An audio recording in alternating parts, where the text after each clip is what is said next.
Chelsie Spencer with Ritter Spencer. Today I am here with fellow attorney and my friend Vu Lee, who is a tax attorney who also happens to work with cannabis companies.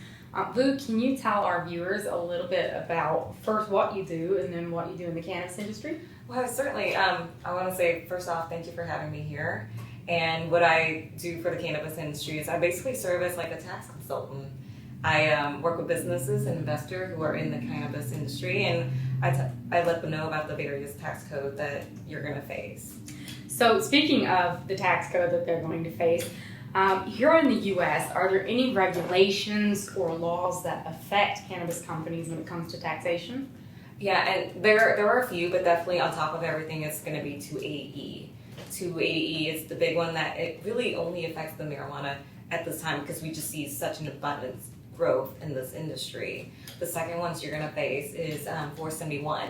471 has to do with inventory and how you account for that, because that numbers then trickles into your 280E limitations. And can you tell everybody tuning in what is 280E and what does it govern? 280E governs the distribution or trafficking of controlled substance. Basically, 280E said, hey, if you're in this line of industry, which we see as a retailer or even a manufacturer of marijuana, you're not allowed any deduction. Congress then came back, they retracted, and they're like, okay, we'll give you one. It's cost of goods sold. So cost of goods sold, you get that number under 471 and how you calculate it. So for all of us not in the cannabis industry, how would you sit down and calculate a cost of goods sold deduction for one of these cannabis companies? Sure, typically you start out with your beginning inventory, you add in your purchases, and then you take out the inventory that would be on end at the end of the year. And that would tell you how much you sold for the year, your cost of goods sold. In day to day for a cannabis company, most states have requirements for packaging, labeling, requirements even for how much security these stores have to have. Can those be included in a cost of goods sold, or are those what you would consider a standard deduction that the company can't take? It depends. So as for example, your packaging to get it ready for sale, that's going to be part of your inventory. It's part of your cost of goods sold. You have other expenses that you might not accompany for, like most people usually take rent. So rent would not be a good deduction. You can't take it under 280E. Even though all states require, if you're a dispensary, to have a pretty much physical location, so you can't even say at that point that your lease is part of your cost of goods sold. No, unfortunately, no. You were limited on that, and you're limited on your labor. The person that you hire to sell these goods, you can't deduct those either.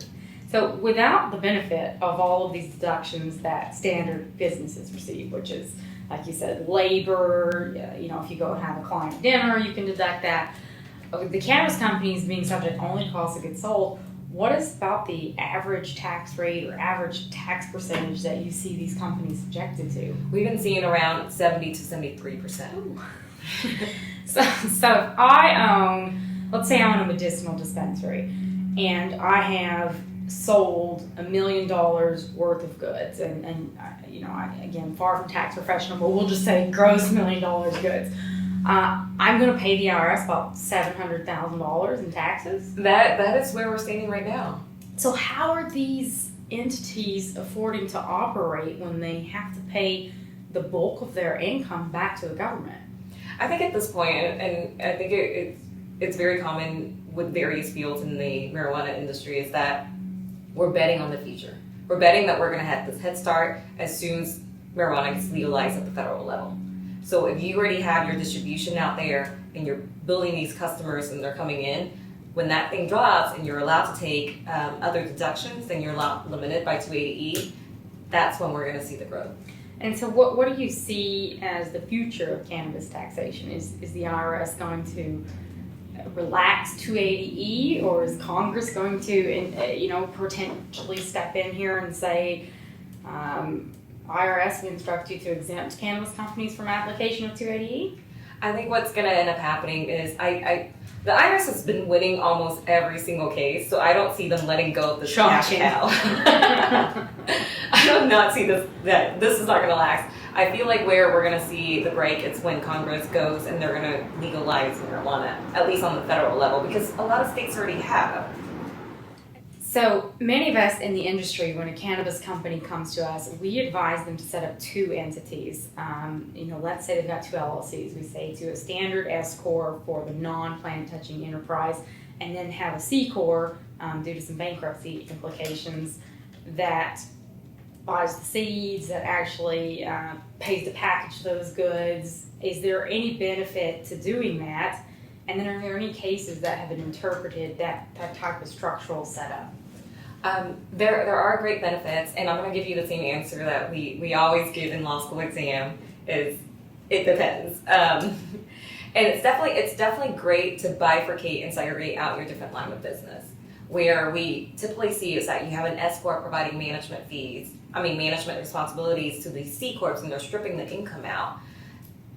This then becomes questionable. And there's a case that has shown up in December 2018. We're talking about, I'm going to look at it, but it's the Alternative Healthcare Advocates versus Commissioner. And that's the same structure they took. And it's funny because one of the main fellow, the taxpayer, is actually a graduate of UNT. Small world. So for you guys don't know, it's UNT is from here in North Texas, which is where we're from, and so but that was great. He set up a company, and it's the same way. You have a S corp structure. They provide management fees. They're setting up employee payroll over in this separate company, and then they have everything that's touching the lead in the corporation. The IRS went and they reallocated. They made the S corp as part of 280E, so they disallow all those deductions. And so now, at the income level rising up and stuff, you're not blocking it off as a C corp level. These guys are now paying I want to say last time I checked, it's $700,000 in taxes. Wow. You have 70 of that in your penalties and interest. So it does add up, and it ends up. I want to say 40. So it's half of it. Why did the IRS force them to reclassify?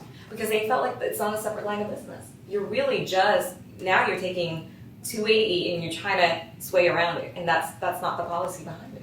Were they keeping good written books? Did they have a bookkeeper? Because to my understanding, there have been a few companies that have been marginally successful with that split structure there. That is true. So one of the one that, I think there's only one case I know that's really big, and it's actually one tax court. It's Chance. And Chance has different business structure, and it's not just a management company that's providing and stripping the income. And I think that's the key to all this is that if you're going to bifurcate, make sure that, number one, the company can stand on its own. The business line can stand on its own. It doesn't need the marijuana side. And number two, like you said, record keeping. Cases have been won and lost based on record keeping. Can you tell us a little bit about Chance? Sure. Champ was a great case. And if you're going to base off marijuana, I think this is the case you definitely need to look at. Chance was almost like a rehab center. And they have multiple lines of business. They have counseling. I want to say they were serving food, they have cafeteria. And all of these were standing alone. They have records for them as different entities, different business line, and the records were clear that there was a separation. And because of that, the IRS allowed these. So 280E would only apply to their line of business that has marijuana side, and the rest were still allowed the regular deduction. So let's say that I opened a dispensary that is also an informational boutique, or you can come in and my employees will educate you about some of the benefits of medical marijuana. How do you then account for a single employee who at some point during the day is giving educational seminars and then may turn around for 5 minutes and make a sale to a customer? That gets a little tricky. I think unless you have very good record keeping and when he clocks in and out, maybe it's best to try to have two separate employees doing these two lines of work. So I keep hearing you say the word record keeping. Why is that so important for cannabis companies?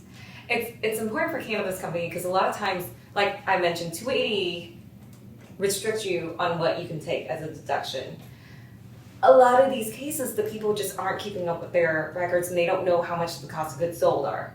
And a lot of times you have, and I feel like greed plays a part of it, and we try to put more expenses into cost of goods sold because we know at least that's the number the IRS will allow. Without record keeping, you don't know if one company is performing the work or maybe it's the other line, and that's where you have that commingling. So I'm hearing you say fairly important to have either a bookkeeper or a tax attorney such as yourself who's experienced with dealing with 280E and keeping those records. You definitely need somebody who's very experienced in the field, at least to walk you through these landmines so that you are aware when it comes to getting audited. So how proactive is the IRS in auditing cannabis companies? You know, with the slew of tax court cases, none of my clients have it yet because we're still pretty new, so I'm still crossing my fingers. But I see that production's going to go up. You're going to get audited more. There is a recent bill that the IRS is finally going to get funding, and if this is their cash cow, can you blame them? That's a good one. So is there anything else before we sum up that you think people should know, particularly for cannabis companies, about 280E and about cannabis taxation in the U.S. today? Sure, it is very high, and whatever you do, remember, you need to separate your line of business and make sure they can stand on their own. And number two, get a qualified professional to do your record keeping. Let me ask this one. What's cheaper, having a qualified professional from the get-go or fighting an IRS audit? I gotta tell you, my price when we do preventative measure, at least an hour, is $100 cheaper per hour than once we go into tax court and we have to audit. Well, there you go. Boo, thank you so much for coming out to speak to us today about cannabis taxation. And you can all visit Boo at her website at laytaxlaw.com. and we'll have a link to that here in the vlog. Thank you all for tuning in.